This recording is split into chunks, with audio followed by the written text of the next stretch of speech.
You have taken root in what is not yours.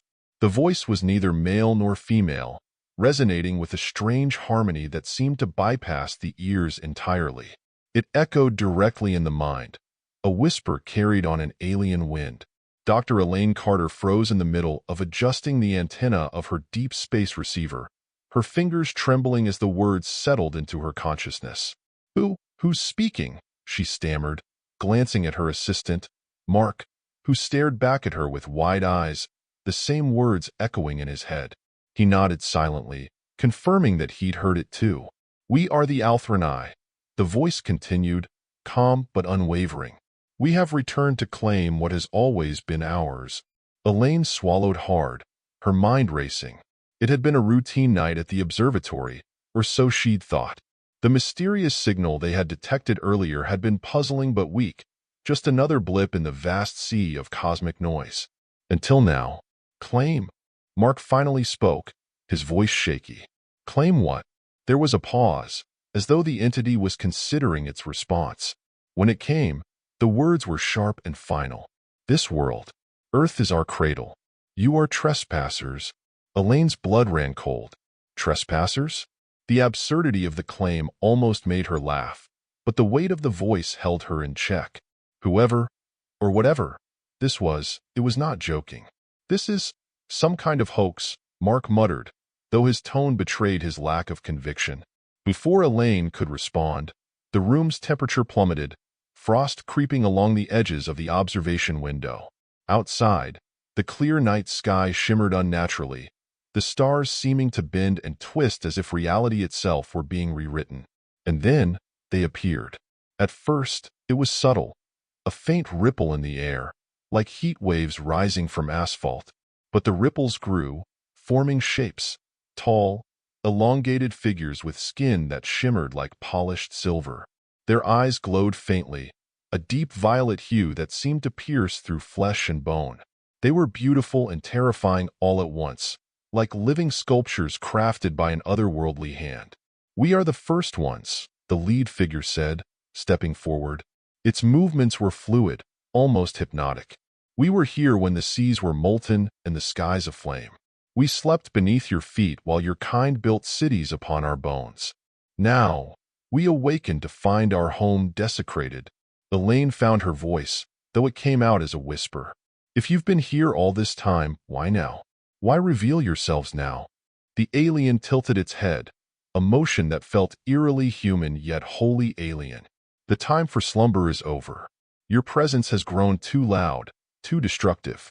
The earth cries out and we answer. Mark took a hesitant step forward. Look, we don't mean any harm. Humanity's made mistakes, sure, but this planet, it's our home now too. Maybe we can coexist? A low hum filled the room, and the aliens exchanged glances, or something akin to it. The lead figure's voice returned, colder this time. Coexistence is not possible. Your kind has overstepped its bounds. You must leave, or face the consequences.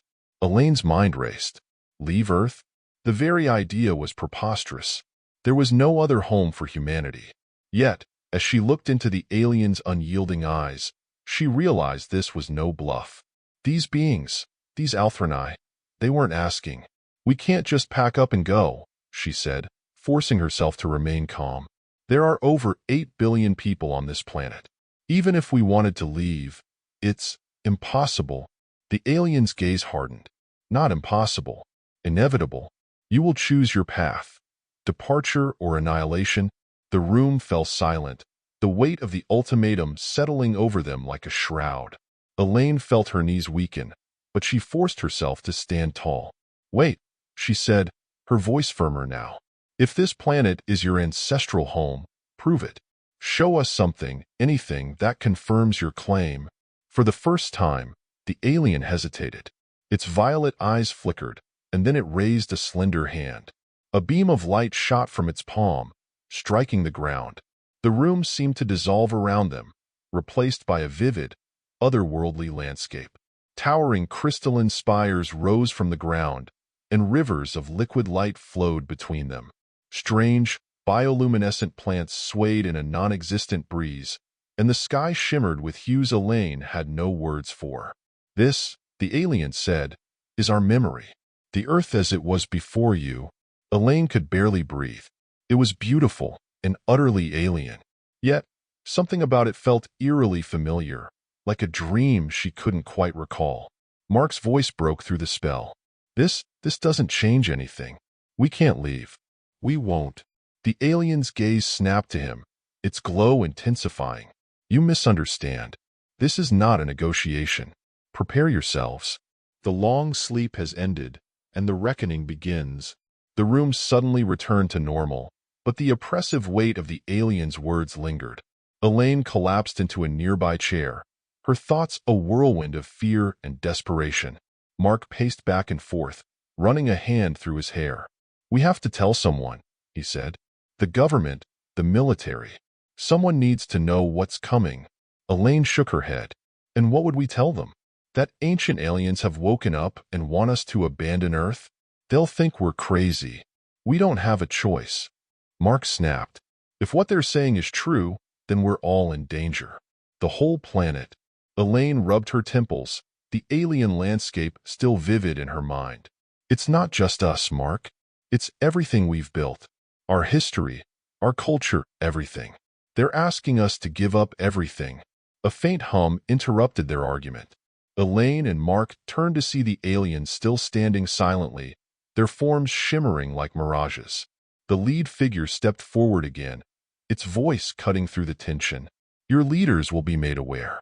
Our message will echo across your world. Prepare yourselves. The choice will not wait long. The aliens began to fade, their forms dissolving into the same rippling air from which they had emerged. As the last traces of their presence vanished, Elaine felt a deep chill settle over her. Mark let out a long breath. So, what now? Elaine looked out the window, the stars shining as if nothing had happened. But she knew better. Now, we figure out how to save 8 billion people from the impossible. Elaine stared into the starry void, her mind a cauldron of fear and determination. For all their power, for all their certainty, the Althranai had revealed something crucial. They were not infallible.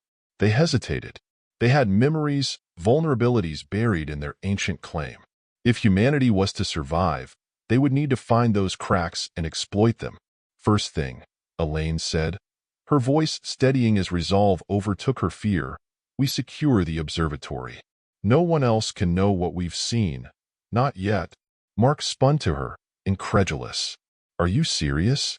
The entire planet is on the brink of extinction, and you're talking about secrecy? Elaine met his gaze, her eyes hard. If this goes public without a plan, the world will descend into chaos. Governments will scramble, militaries will provoke, and billions will panic. We'll hand the Althranai the upper hand. Mark hesitated, then nodded reluctantly. All right, what's next? Elaine turned to her workstation, her fingers flying across the keyboard as she pulled up the data logs. We analyzed their signal, every fragment of it. If this message reached us, it's reached others. Maybe not all will understand it, but someone out there must have encountered them before. You're banking on their being survivors? Mark asked, his skepticism plain. It's a start, Elaine replied. They showed us their history, pristine and untouched. But it doesn't tell us the whole story. If they've been here all this time, dormant, there has to be a reason they stayed hidden. Mark stepped beside her, watching the cascading lines of data stream across the screen. What if we don't find anything? What if no one's ever survived them? Then we redefine survival, Elaine said grimly. We're not leaving Earth, Mark. Not without a fight. The hours stretched into dawn as they worked tirelessly. Elaine's initial analysis of the signal revealed more than she anticipated. Layered harmonics that pulsed with patterns not of a singular mind, but of a collective consciousness. The Althranai were not individuals. They were a hive. If humanity was to stand any chance, they needed to understand the dynamics of that network.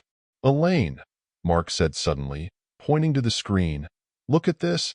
Her eyes followed his finger to a faint anomaly buried within the Althranai signal, a repeating sequence that didn't match the rest of the harmonic patterns. It was irregular, fragmented, almost like static. An error? she murmured, leaning closer. No, it's intentional. It's a signature. Mark frowned. A signature? From who? Elaine's lips tightened as she worked to isolate the sequence. Slowly, she unraveled its structure, each layer revealing more complexity. It's not just a signature. It's a warning. The message unraveled into fragments of a voice, weak and distorted, but undeniably human. They are not invincible. Look to the core. Their anchor is their weakness. Resist. Mark's eyes widened. A warning? From someone like us? Elaine nodded slowly, her mind racing. If someone managed to leave this behind, it means they've encountered the Althranai before, and they survived. This changes everything. Mark's voice dropped to a whisper. The core. What does that mean? I don't know yet, Elaine admitted. But if their strength comes from their collective nature, then their anchor might be their connection. A centralized node. A hive queen, maybe. Before they could speculate further, an alarm blared from Elaine's computer. Incoming transmission. She scrambled to silence the alert, her heart pounding. The signal was different this time. Not the cold, deliberate cadence of the Althranai, but a frantic burst of data. What now? Mark asked, his face pale. Elaine opened the transmission, her breath catching as a video feed flickered to life. A man appeared on the screen, his face gaunt and shadowed, his eyes bloodshot. This is Commander Lucas Vega of the SS Horizon, he said, his voice hoarse. If you're receiving this, you need to listen carefully. The Althranai destroyed our colony fleet. We barely escaped with our lives. Elaine and Mark exchanged a stunned glance as the commander continued. They're not gods. They're not invincible. But they're relentless. We discovered their weakness too late, and we paid the price. You have one chance. Disrupt their network, take out their anchor, and the rest will fall apart. If you don't, they'll consume everything. The feed crackled, the image distorting. Find the anchor. And for God's sake, fight. The screen went dark. For a long moment, the room was silent. Then Mark broke it with a shaky laugh. Well, guess we're not entirely on our own. Elaine nodded, her determination hardening. No, we're not. But we don't have much time. The Althranai aren't giving us a choice. They're forcing us to fight for our survival. Mark grinned, a flicker of hope in his expression. Then let's make it count. Elaine turned back to her console, her fingers flying across the keyboard. Somewhere in the Althranai's signal, in their history and their warnings, lay the key to humanity's survival.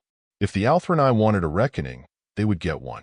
But it wouldn't be the one they expected. The battle for Earth had begun.